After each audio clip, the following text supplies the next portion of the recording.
I think the main thing I've learned is that I can trust my own ability to write and to put out something that is not just good, but that will reach people and that will touch people, and that it will make them laugh or that it will make them think. And I think that that's good enough for me. Like that's all any writer or any artist wants, is to be able to reach out and touch one person, to change one person's life in one small way.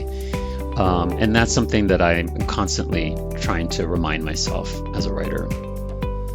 I am delighted to have Dominic Lim, author, singer, and storyteller, back with us today for our third interview.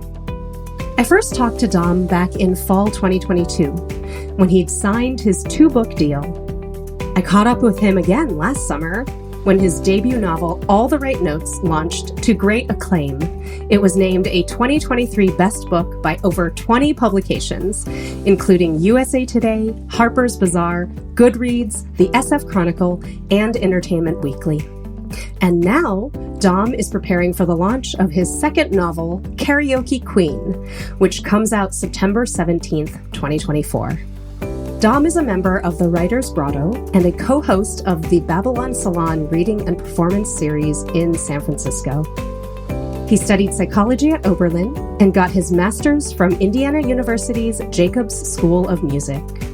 He's a proud member of the Actors Equity Association and has sung and performed off-Broadway and in regional productions throughout the U.S.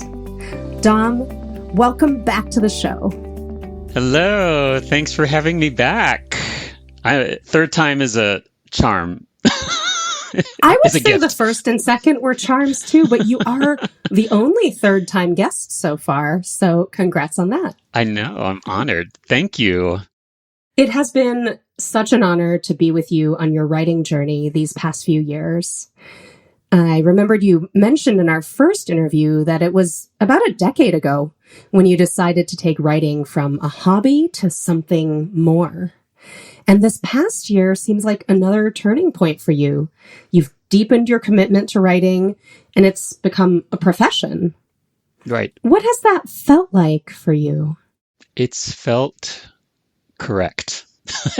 As the kids say, it's correct these days. It just feels like everything has just fallen into place for me in terms of, my forward trajectory, I guess, in my life. Life is all about change, and it's, we're always constantly growing, but it really this last year just solidified how writing just put together so many of my loves together, in particular, All the Right Notes. But Karaoke Queen will as well. Just, my writing, my creativity, my connections to other people, and my music in particular, my love of music, my love of musical theater, my love of theater, and my love of performing. And because also in the business side of publishing a book and being an author is being out there and kind of promoting your book, right? And a lot of authors hate it because most authors are introverts by nature. And I am not. Like, I'm an extrovert. We both are, right? Because we're both performers. So I've just loved it. I've been to several book festivals and conferences and the panels, and I just eat up being able to connect with not just the readers in attendance, but the moderators, the hosts, and in particular, all the other authors that I've met in this journey, who are also either debuting along with me or who are writing kind of similar books as me. So it's just been so much fun this past year.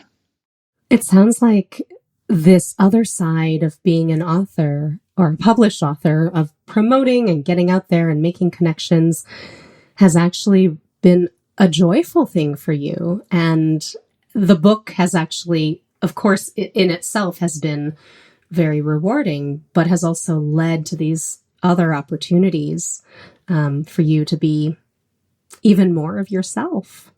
I remember we chatted at some point last year, And you were in this moment where you are not only juggling your ampersand, singer and writer, but also you were writing Karaoke Queen, you were promoting all the right notes, you were kind of doing all the things.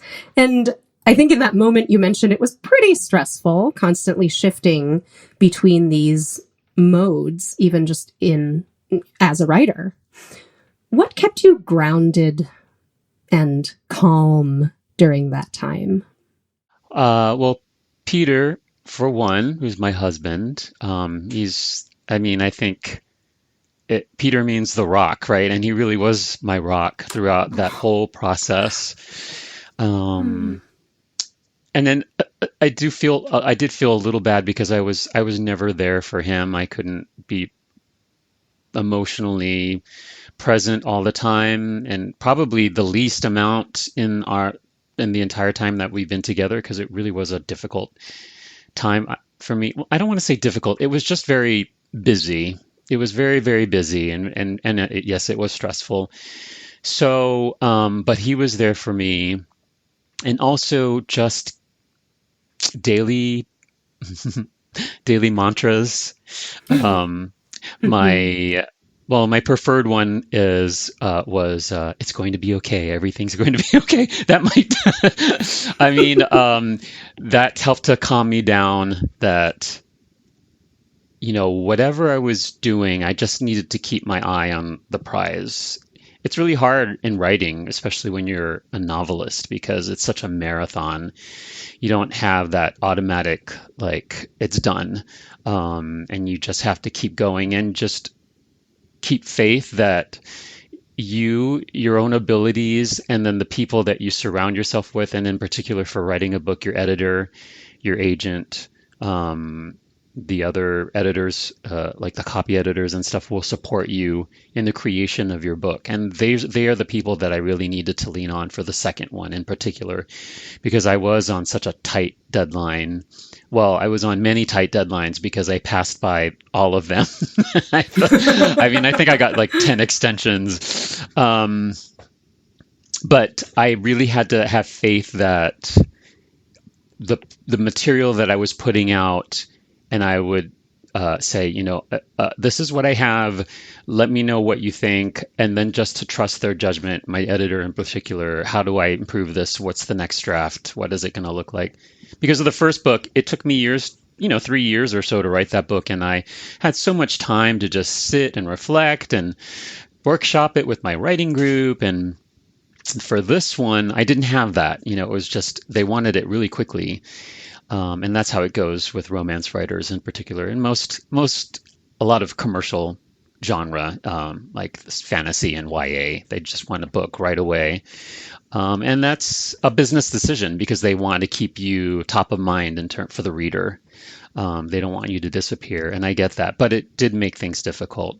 But yeah, just to answer your question, it was Peter, in summary, and also just to have faith in myself and my team when everything. And the other thing too is when my first Ampersand episode with you came out, one of my job colleagues said, "I loved your podcast, but you didn't even mention at all that you're a paralegal and that you work for a biotech firm." And it is true. That is sort of my second.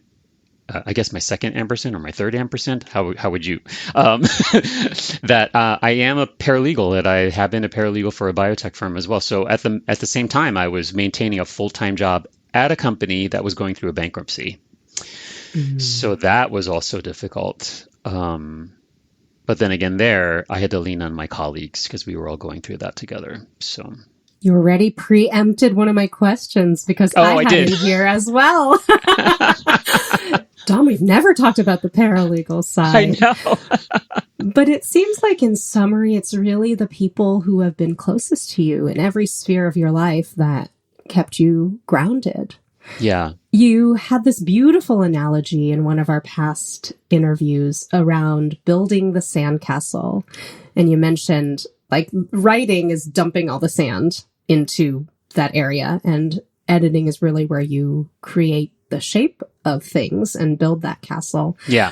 What was it like building this sandcastle versus the last sandcastle? That's such a great question because it was so different. Yeah, because for that first sandcastle, it was all my buckets of sand, right? And then when it was done, I got to let's say I got to lie on the beach and look at it, and I got to watch the water float by, and then I got to take my time and then craft it myself. And for the second one, it was like, dump the sand. Here's the sand.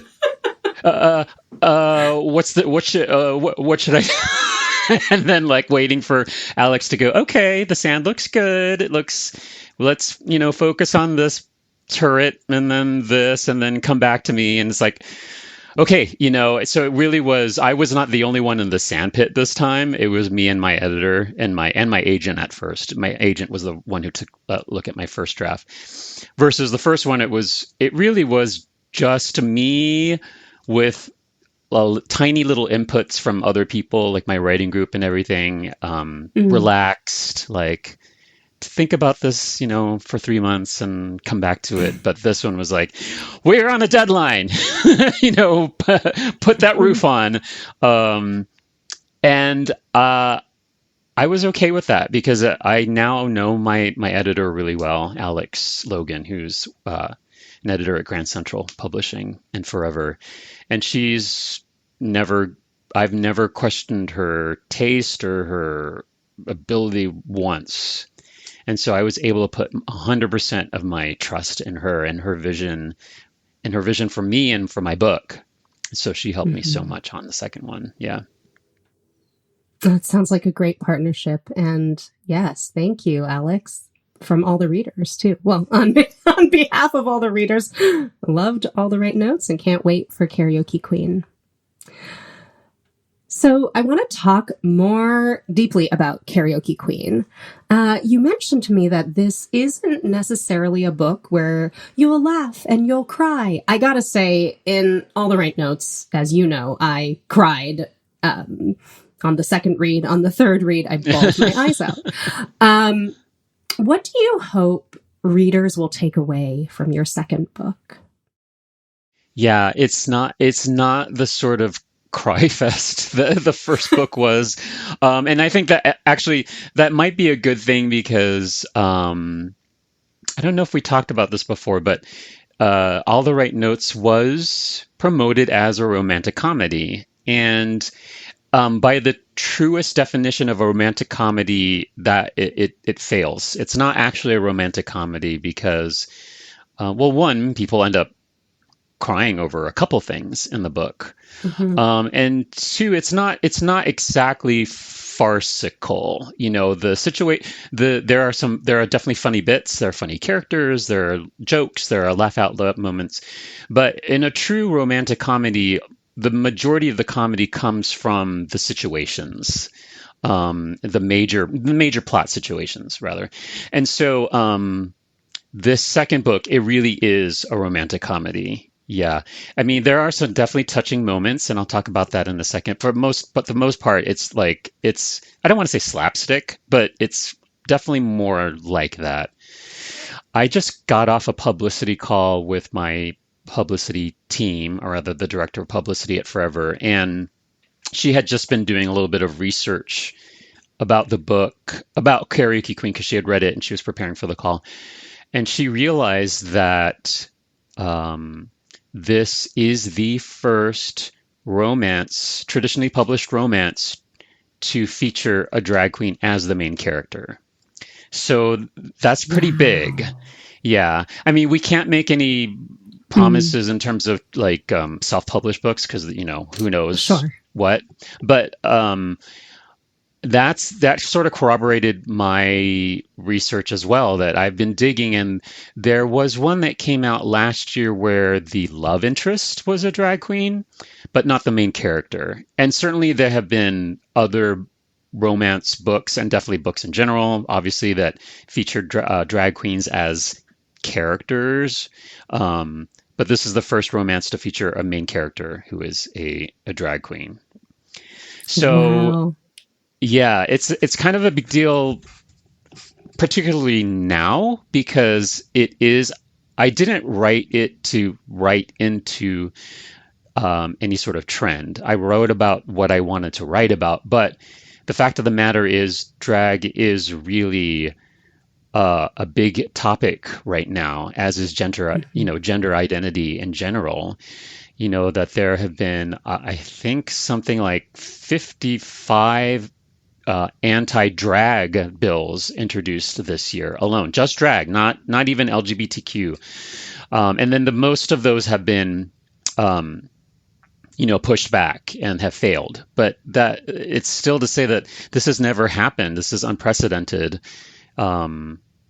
in our time, that people have been attacking what has been this beautiful, joyous, like fun art form and mode of expression, and saying that it's harmful and it hurts kids and it's depraved, and when we should be, if you really cared about kids, should be talking about gun control. But that's another whole topic in and of itself. But the thing is, this book is very important to me because of that. And I want people, and also the main character is atypically, well, let's say this, they are anti-alpha. They are not a masculine person. He is not masculine. He was, kind of bullied as a kid for being feminine, for being femme. So it is also a celebration of being able to be okay with your, as a man, as a gay man in particular, being okay with your own femininity, and that seeing at the end of the day that it is something that is beautiful and that should be celebrated, not to be afraid of or to be mocked over. So those are the things that I'm hoping that people see when they read this book, is that joy and also that pride in being this kind of person. The selection that we'll have on this episode is from your time at Indiana, singing countertenor, which when I met you, I didn't even know about this whole history. And That's right. I'm curious, what motivated you to select this piece for this interview?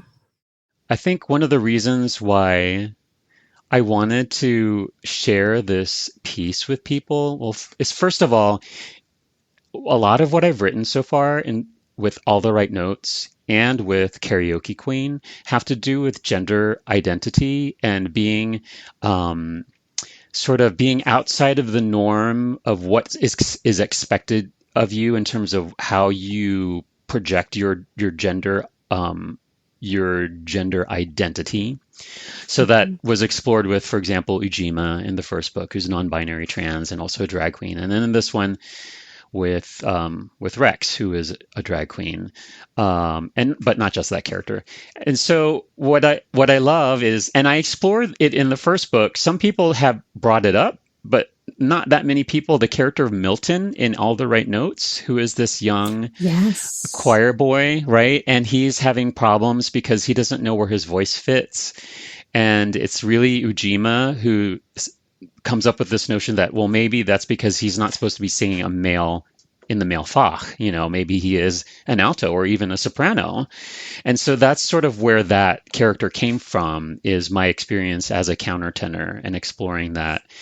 And in Karaoke Queen, one of the things that makes Rex stand out is not really his drag, which is funny because when you're drag, you're usually, it's because you're an amazing makeup artist or seamstress or a designer. He's not good at any of that. What he's good at is singing in the female Fach, but like in his chest voice. There is a drag queen who was on The Voice called Ada Fox, I think. And then there's been others where they have this amazing ability to sing up there, like Kelly Clarkson and whatever. And, Alex Newell is another person. Alex Newell from Glee, who won the Tony Award last year for Shucked, who is non-binary. So not identifying as a female, but sings in that female range. So I thought it would be kind of interesting to share a little bit of my own background singing in a female range, singing outside of my gender identity. And it's a cool thing. I'm so all about it. I kind of miss singing countertenor. It's a muscle that has atrophied. It's really hard to do that now. Sure.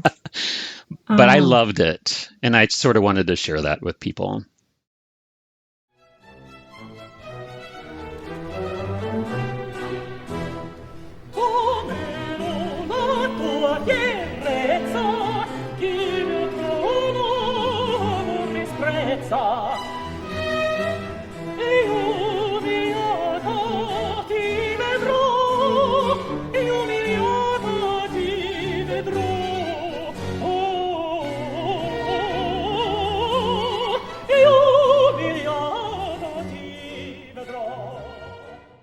That's Dominic Lim singing the aria Domero la tua fierezza from Handel's opera Giulio Cesare. Let's pause here a moment and think about this question. What role has gender identity played in your work or career path?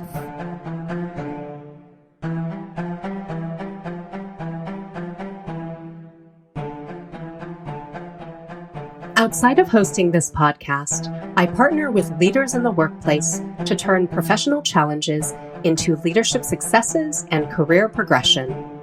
I love working with executive leaders, aspiring C-suite professionals, and of course, ampersands. If any of this sounds interesting to you, reach out to me at jessicawan.com. That's JESSICAWAN.com. Now, back to the show. Publishers Weekly has already given Karaoke Queen a starred review, which is a pretty big deal. I want to read a little bit from that review. They describe your book as a hilarious yet fervent tribute to the places and people that make being one's authentic self possible. How have your books or your writing helped you with your own personal development and finding authenticity in who you are? That's a great question.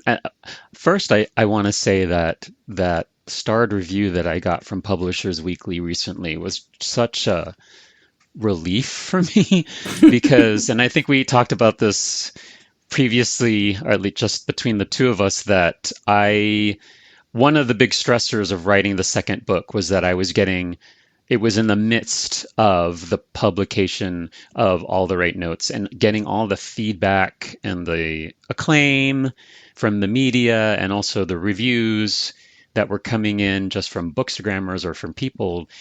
It was this very weird feeling of joy and then also fear and stress because of the second book. Because I felt that the more acclaim and praise that the first book got, the more pressure I felt to get the second one right. So that was something I really had to fight. And I really had to just let go. And I think that's one of the things that I did learn when I wrote the second book is to just let things go, let expectations go. I don't think that most writers will experience it until after your first book is published because it's about expectation, right? It's about living up to expectations. When you write your first book, no one knows what to expect. So you have that freedom, and the second book is a lot harder, but writing hopefully for people is a long career. And this is just my second book. So the thing is, even if it hadn't gotten any, starred reviews or if it doesn't get praise or anything, that's okay too, because hopefully I will have I think we all have favorite authors, right? And we all have the favorite books that they've written. And we also have like a book or two that they've written. You're like, it was okay. And that's every author, that's fine. Not every book can be your favorite book. Not every book can be an author's best book that they've ever written. Not to say that I'm not proud of Karaoke Queen, because I am really, really proud of what I wrote. And I'm proud of getting that star review. But yeah, I think the main thing I've learned is that I can trust my own ability to write and to put out something that is not just good, but that will reach people and that will touch people, and that it will make them laugh or that it will make them think. And I think that that's good enough for me. Like that's all any writer or any artist wants, is to be able to reach out and touch one person, to change one person's life in one small way. And that's something that I'm constantly trying to remind myself. I can imagine that it was a relief in the way that you thought maybe All the Right Notes wasn't a fluke, or like, I haven't lost my touch, right? Yeah. That you're still totally you, and even with a new book, it's still really, really good. Highly anticipated. I've asked you this question before, but I think as time has gone by and things have changed, I'd love to hear your perspective now. What would you like to add to the Ampersand Manifesto? I think what I'd really love to add to the manifesto is that it's never too late to add or subtract ampersands. And that's sort of what I'm doing now. And also and I think I had talked about this before, that it's okay to give space for one side of the ampersand to the next, because it just, sometimes you need to give more time to one or the other. But also, there's room in your life to add another one, or to say that one of the ampersands isn't working out as well, and that maybe it's time to put her to bed, at least for now, because I'm 50 years old, right? I just turned 50 this year. And I had read this article that there was this survey that people took about describe how you will be 5 years from now and 10 years from now, and then, 20 years from now. And by far the greatest response, this is reductive, but the greatest response was always, I'll be the same. No matter what the age range was, right? I'll be the same. And if you ask anyone right now, like, what are you going to be like 10, 15 years from now? Like, really different? Or, no, I'll be the same. It's very human to think that we are going to be the same. And in many ways we are, because we don't really change who we are at the core of ourselves. But it's kind of, think past that, because we are constantly changing, and we are constantly doing things and not doing things that we used to do that even 2-3 years back, right? And not to mention 5-10 years. So I guess all I'm saying is those ampersands can and should change, but I think you should always have an ampersand. I think you should always, I'm biased. I know there are plenty of people out there who like doing like one thing. But I think that I have friends. So I did this thing at Rossmore, which is the retirement community. And those people are so fulfilled, and they are all ampersands. Like, at least the friends that I have there, they're coaches and musicians, or writers and travelers. It's like they live full freaking lives. And that's exactly how I want to be, like, going, forever, till the end. And so the ampersands might change, but I always want there to be an ampersand, at least one. Thank you, Dominic. It is always such a pleasure talking with you, and I learn so much from you. Folks, you can check out Dominic's work at dominiclim.com, and Karaoke Queen is available for pre-order and launches on September 17th. You can get it wherever you buy your books. If you liked this show, hit like, subscribe, and share with your friends and fellow ampersands. And if you're enjoying our show, please consider leaving a rating or a short review so that more people can find out about the show. I had a chance to reflect on my conversation with Dom, and I wanted to share a few key takeaways. 1, I got chills around the conviction in which Dom says that this current path feels correct. Being a published author puts together so many of his passions, telling stories, using expressive language, and connecting with people. Dom is an incredible example of someone discovering this correctness after years of mastery in several areas. 2. I loved the little detail around Dom's partner, Peter. The name Peter means the rock, and that's what he's been for Dom. Reflecting on my own life, my partner John is a rock for me.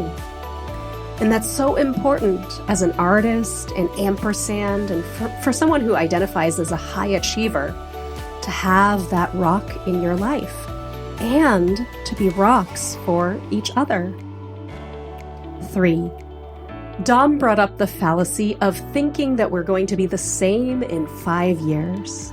In fact, there are times in our lives where we're not even going to be the same in 1 year. How exciting that is, that we don't know the future and can't predict where life will take us. It seems like being an ampersand is also a pathway to aging well. All I'm saying is those ampersands can and should change, but I think you should always have an ampersand.